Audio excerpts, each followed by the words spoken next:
Selamat petang, salam sejahtera, salam reformasi pada semua. Dacia Wang Sang Hao. Saudara-saudara unggul anewarkum wanakam. Saya ucapkan tahniah kepada saudara Lee Kai Lun, ahli majlis kita dan pasukan beliau atas satu kita mengalukan kedatangan YB Teng Chang Kim, speaker kita di Dewan Undangan Negeri Selangor. Selamat datang, saudara Teng.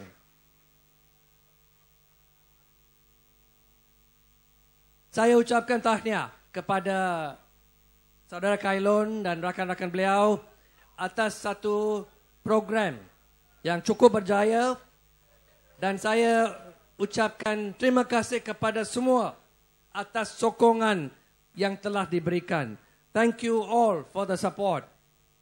Saya ingin juga mengucapkan terima kasih atas sokongan yang telah diberikan daripada oleh tuan-tuan dan puan-puan kepada kita semua di Pakatan Rakyat.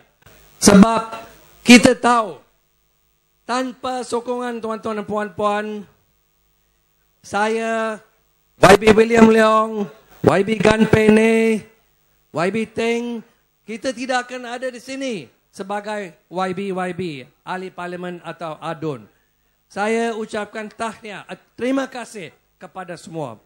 I thank you again for your support, because we know without your support we will not be standing here today.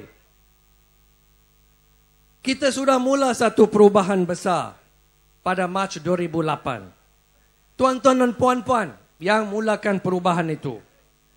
Tuan-tuan dan puan-puan telah meletakkan satu kerajaan baru di negeri Selangor. Letakkan kita semua sebagai ahli parlimen dan adun-adun yang baru. Kita sudah mula satu gelombang politik.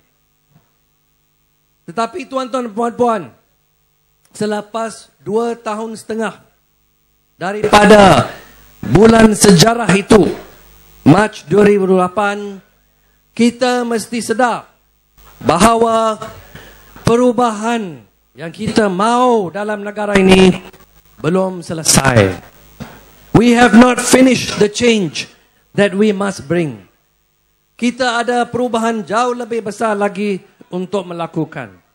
Dan ini kita perlu sokongan tuan-tuan dan puan-puan.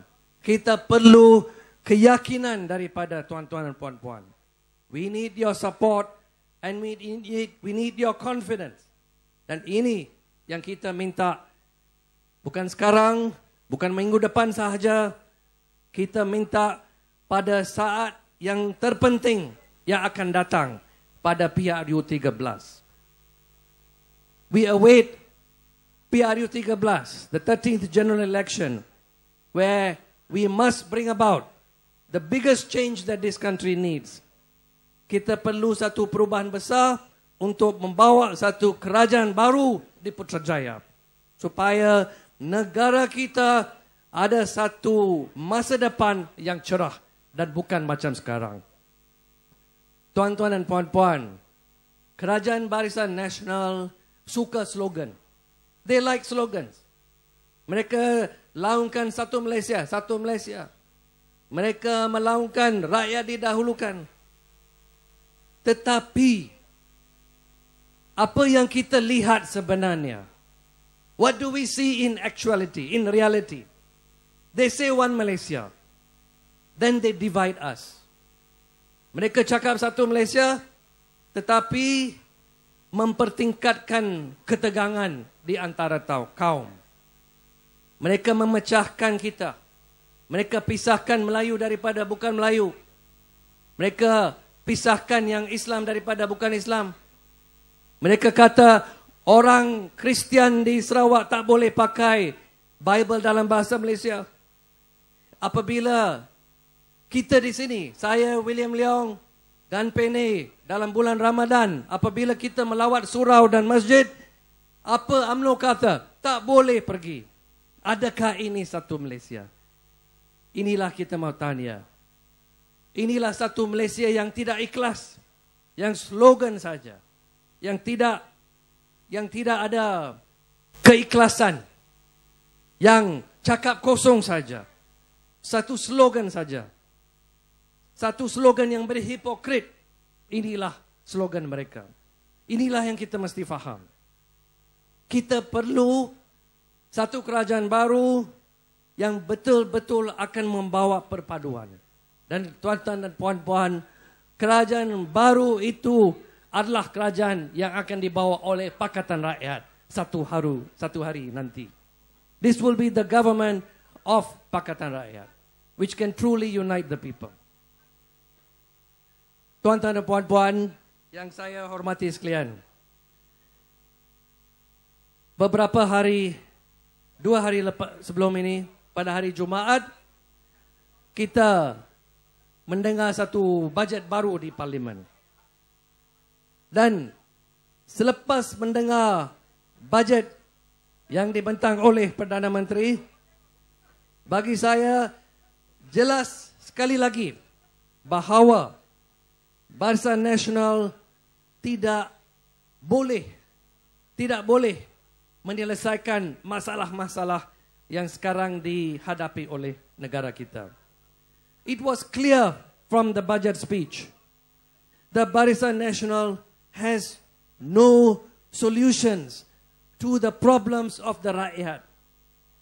Rakyat sekarang menderita. Rakyat bawahan menghadapi kos hidup harian yang meningkat. We face cost of living that is increasing. We face wages that are low. Our wages are not increasing to keep in line with inflation. Inilah masalah yang dihadapi oleh segolongan besar rakyat kita, rakyat bawahan. Our businessmen want fair treatment. Our businessmen want a transparent governance, open meritocratic treatment. Ini yang kita mau. Kita mau satu sistem pengangkutan awam yang baik. Bukan macam sekarang, traffic jam di semua tempat. Orang terpaksa gunakan kereta sebab tidak ada sistem bas yang baik. Tidak ada sistem train yang baik. Tapi mereka kata Malaysia satu negara maju. Satu developed country by 2020. Kita mau satu sistem pendidikan yang baik. Tetapi universiti kita sekarang tidak sampai lagi dalam universiti-universiti terbaik di dalam dunia.